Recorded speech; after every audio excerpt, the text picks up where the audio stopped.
Hello everyone, and welcome to my video outlining my server setup for my final project. In this video, I'm going to take you guys through each server that I have set up and then go over the client configuration at the very end. Alright, to get started, we'll first take a look at the mail server I set up. The server had a lot of pieces that needed to come together to not just get the server up and running, but also enable SSL/TLS encryption.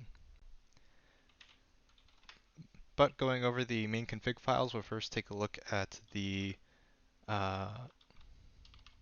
at the etc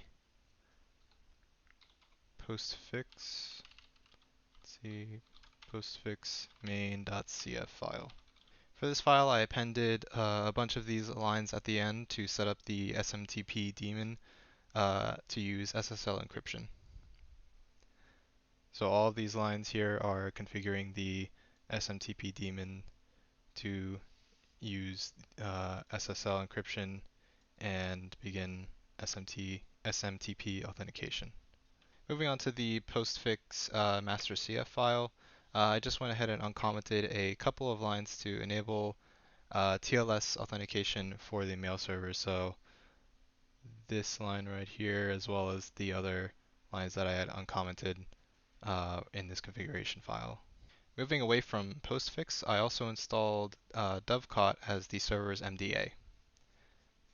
As for configuring dovecot, I didn't change much in the etc dovecot configuration file.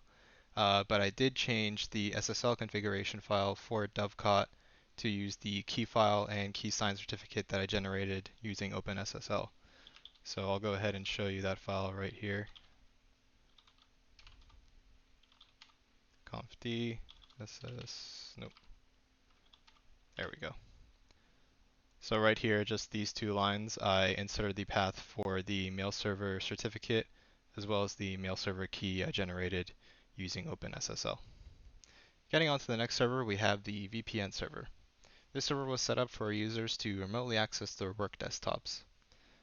In order to set up the VPN server, I went ahead and installed OpenVPN and made some configuration changes in the server.config file. So let's go ahead and take a look at that. Let's see OpenVPN server.conf. The main changes I made to this file were setting the port to 443 and the protocol to TCP, whereas it's normally UDP. I also went ahead and double checked that the config file is looking for the correct certification and key files. So basically just going down here and making sure that the CA certificate, the server certificate, and the server key are all the correct name, as well as the Diffie-Hellman key, or Diffie-Hellman key. This file was then more or less mirrored for the client config. After both config files were set, I created a short bash script to compile all the necessary keys, certs, and configuration options into a single OpenVPN file that can be used to connect to the VPN server. So over here you can see that I'm telling it where the keys are as well as the configuration, and then it compiles it at the very end into a .openvpn file. Moving on to the file share server, this one was fairly simple to set up.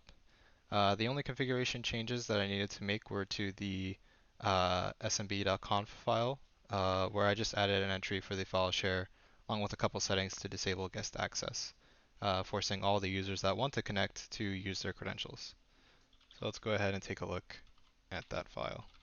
So in this smb.conf file, I went ahead and created some global settings to allow hosts on this subnet, as well as hide unreadable uh, folders that guests do not have access to, as well as create the repository share right down here and give it a path. And I also forced the user and group for all those files to be put under my name so that since I'm administering it, I can then access all the files and do whatever I need to them. After those configuration changes were made, I went ahead and created a password for my user account in Samba using the sudo smb password -a Cyrus command. Now I'm not going to go ahead and run it now, but this is the command I use to give my user account a password so that I could connect to it securely from the client machine. Coming on to the last server I set up, we have the DNS server. To get this server up and running, I first installed bind9 and then changed multiple configuration files. In order to start, let's go ahead and take a look at the named config options file.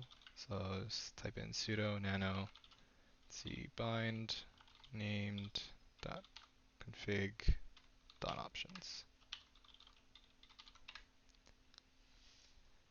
So right here in this name.config options file, I went ahead and created a access list for the for all IP addresses on the current subnet, as well as added some options for recursion, as well as forwarders. Moving on to a similar file, we go to now the name.conf.local file, where we can see that I set up both a forward and reverse DNS zone and specified the database files for each zone to use. After configuring the zones, I went ahead and created both databases and filled the forward lookup zone with A records for all of the servers and the client machine itself in the network. And I also then created a MX record for the mail server.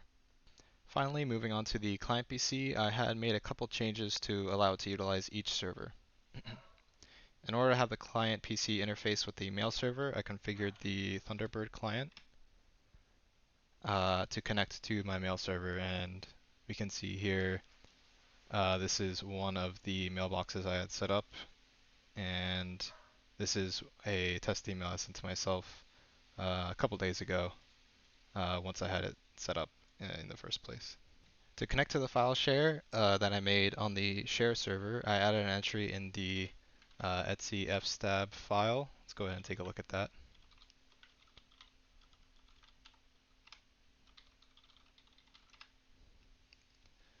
So right here we can see I'm mounting the SMB share from this IP address uh, in this specific repository folder. I'm then mounting it to media/repository. I had also created a credentials file in my home directory that stores my username and credentials to connect to the SMB share. After making that change to the fstab file, the SMB share is now mounted on startup and is accessible from this repository symlink right here. And we can see I already have a test document in here as well. In order to have the client connect to the DNS server, I then changed the net plan to specify the name server that I had set up previously. So let's go ahead and take a look at that file. So here in this net plan file, we can see that I changed the renderer to network D. And for the specific Ethernet interface, I kept the HCP as true. And I set the default gateway. And for the name servers, I told it the domain to search on, as well as the name server that I wanted it to query. Finally, to back up the files for each of the user's home directory, I create a script to back up the /home directory to the repository in a backups folder. Taking a look at this script.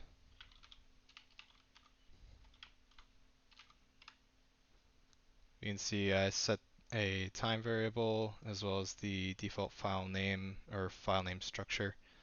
I then chose the source directory to backup and the destination directory, which is on the repository. After making that backup script, I then created a cron job so that the client PC is automatically backed up. Let's go ahead and take a look at that as well. Here we can see every day at 6 p.m. I have the script run to back up the home directory. Well guys, that just about wraps up my video on how I set up my servers. I hope this was helpful to anyone who is setting up their own mail or VPN or file share server. But all in all, thanks for watching.